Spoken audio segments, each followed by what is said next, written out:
to win. Only prize they guarantee when you play this game. The only way to get smarter is by playing a smarter opponent.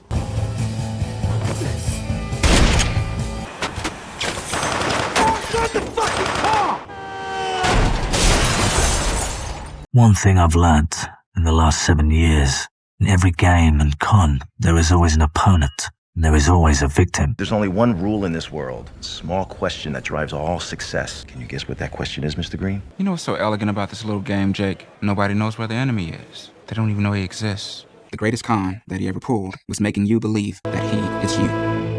Our story begins with Jake Reed. After spending 7 long years behind bars, he is finally a free man. Jake is known as a quiet but sharp gambler. 2 years after his release, he visits the biggest casino in town alongside his brother Billy. Their mission is simple: to take back the money owed to them by the casino owner and powerful crime boss, Dorothy Macha. Despite receiving bad news about his bodyguard Paul, Matcha still allows Jake to join her private game. On his way up, Jake hesitates at the elevator. He suffers from claustrophobia, a deep fear of tight and closed spaces. His bodyguard reminds him they must climb 20 floors, leaving Jake no choice but to step inside and fight through his panic attack. His first game is called Chip Toss, a head-to-head challenge against another player. Jake plays carefully and deliberately let Matcha win. His goal is simple: give her false confidence and make her feel safe. But the next time they meet, Jake wins. Very impressive, Mr. Green. You've honed those talents most skillfully. He and Billy quickly grab their bags full of money and walk out of the casino. Outside, a man named Zach blocks their path. He warns them they are in danger and offers his help, handing Jake his card. Jake snatches it away and decides to take the stairs instead of the elevator. But before he reaches the bottom, he suddenly collapses and loses consciousness. When he comes around, the card in his hand shows he actually rode the elevator. He has no memory of it. Elsewhere, while Jake is being rushed to the hospital, Matcha quietly shares his fears with Paul. He believes Jake is planning a serious revenge after 7 years in prison, especially following the painful incident involving his sister-in-law. Without hesitation, Matcha orders Paul to hire the best hitman available and eliminate Jake. At the hospital, doctors run their tests, but find no clear reason for Jake's collapse. They advise him to rest while waiting for his blood results. Billy heads home while Jake arranges bodyguards for protection, but the moment they arrive at their destination, bullets start flying. Everyone goes down except Jake. The only reason he survives is a card on the wall telling him exactly what to do. He follows it and escapes. He reaches his car, but his driver is shot. At that critical moment, Zach appears and pulls him to safety. We then meet Sorter, the hitman hired to kill Jake. He is confused and frustrated about how Jake managed to escape. He suspects someone tipped Jake off. When Matcha questions him, Sorter lies to cover his failure. Matcha tells him to fix the problem immediately. Do you think you could do that for me? Sure. I'd appreciate it. Zach takes Jake to meet his partner, Avi. They already have Jake's medical file in their hands. The results are serious. Jake has a blood disease that will kill him within 3 days. They tell him they can save his life, but under 2 strict conditions. First, he must hand over all his money. You will give us every penny you have got. Second, he must follow every instruction they give, including answering all their questions honestly. Jake is given 3 hours to decide. You have 3 hours to decide. After that, you will be beyond our help. He walks away without a word, convinced it is all a trick. He goes to the hospital himself and retrieves his own results. Same diagnosis. He suspects they paid off the hospital. He visits a private doctor for a second opinion and gets the exact same answer. He even pulls a gun on the doctor to confirm no one paid him. What are you talking about? I have no idea what you mean. The doctor stands firm. Jake realizes he has no other option. He withdraws his money from the bank, returns to Zach and Avi, hands everything over, and agrees to their terms. He becomes their driver. During their travels, Avi explains that they are loan sharks. The money Jake handed over is what they will lend out to clients, growing it over time. After visiting their first client, Avi asks Jake to open up about his past and his history with Matcha. Jake begins. Matcha had 3 enforcers, known as the 3 Eddies. Their card player vanished before a major game, and since Jake had a reputation as a skilled gambler, they dragged him in as a replacement. Jake wanted to refuse, but they threatened Billy's family, so he agreed. Mid-game, Jake's opponents began insulting his mother. He could not hold back. He opened fire. The lights went out, the money disappeared, and chaos followed. Jake was arrested and interrogated by the police. To keep him silent, they threatened his nephew. In the chaos, his nephew was accidentally killed while Jake tried to protect him. Jake never told the police that Matcha organized the game. He took the blame and was sentenced to 7 years. While Jake sat in prison, Matcha had the 3 Eddies killed because they were no longer useful to him. Back to the present. After visiting more clients, Jake is sent to a motel to rest. Meanwhile, Matcha and Paul travel to meet Sam Gold, the most powerful crime kingpin around. Gold refuses to meet them personally. Instead, his advisor, Lily Walker, handles the conversation. She agrees to a drug deal with Matcha but delivers a clear warning. Gold hates publicity and never gives second chances to those who disappoint him. Days pass. Jake continues working with Zach and Avi, handing out money to clients and collecting debts. During a chess game with Avi, Jake opens up about his time in prison. He had been given two choices, 14 years of regular imprisonment or 7 years in solitary confinement. He chose to be alone. His cell sat between two men, a chess master on one side and a long-serving inmate on the other. They never spoke directly but communicated through messages hidden in library books. Over the first 5 years, Jake absorbed everything they knew. He learned a powerful formula for winning any game. The two men had a plan to escape, and they promised to include Jake, but when they broke out, they vanished without a trace, leaving Jake behind and taking all his money. They left one final message: you only grow smarter when your opponent is smarter. Bastards knew it used to drive me mad.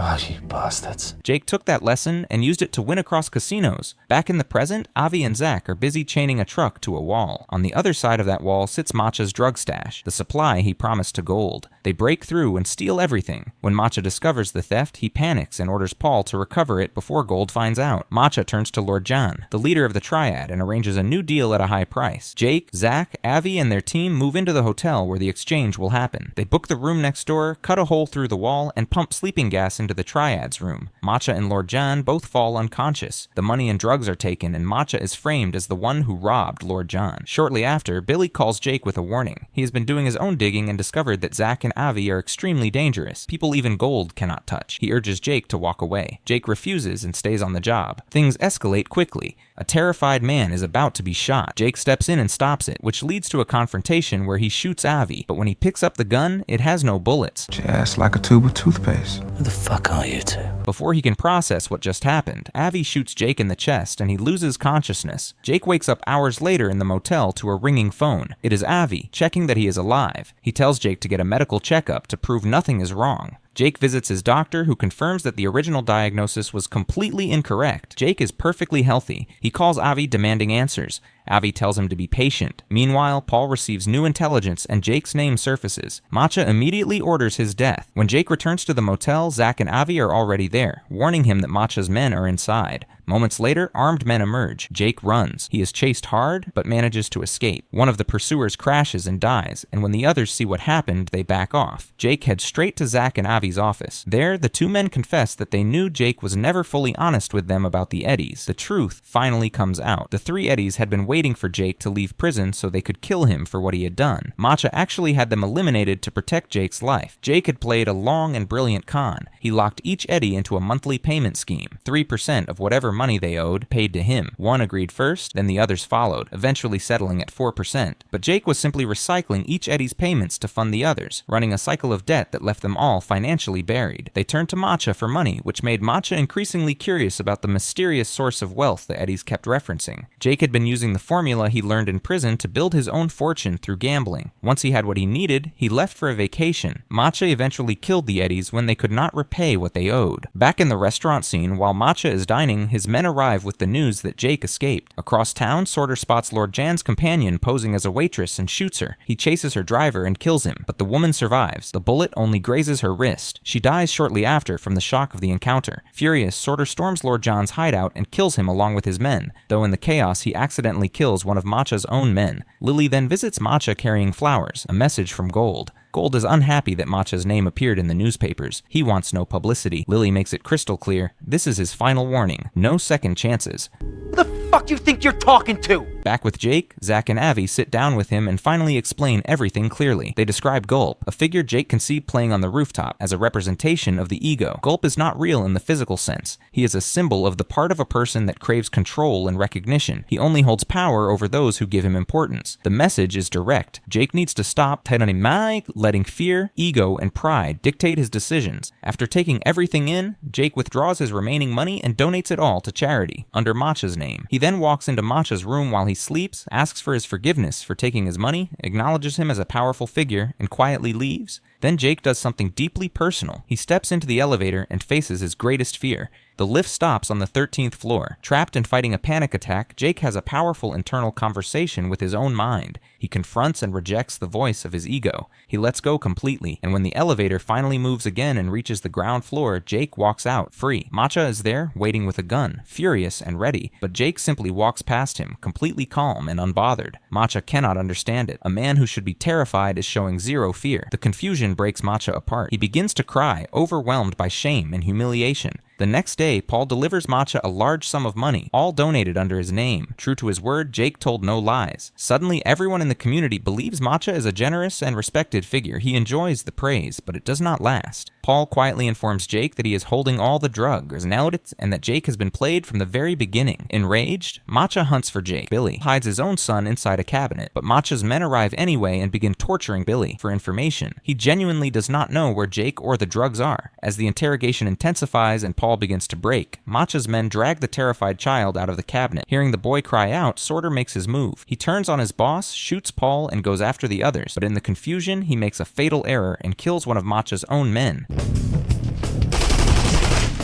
In the final scene, Avi and Zach escort Jake and the drugs into Matcha's casino. During a last chess game, Avi finally beats Jake. As the pieces settle, the full truth is revealed. Zach and Avi were the two men in the prison cells beside Jake all along. They were never real. They are manifestations of Jake's own mind, his inner wisdom and conscience personified. What they wanted was for Jake to accept that simple, uncomfortable truth. But time runs out before Jake can fully sit with it. The casino bodyguards arrive and take Jake to Matcha. His nephew is brought into the room. The drugs are revealed. Jake calmly tells his nephew that everything is going to be fine. Matcha points his gun at the child, overwhelmed by rage, but that same rage turns inward, consumed by his own anger, ego, and shame. Unable to understand a man who simply stopped being afraid, Matcha raises the gun to himself and pulls the trigger. Jake takes his nephew and walks out of the casino alive. Thank you, my friend. You have reached the end of this video. What did you think about the ending? If you enjoyed this, please hit the like button and drop your thoughts in the comments below. If you are new here, subscribe and join the family so we can keep bringing you great movie recaps.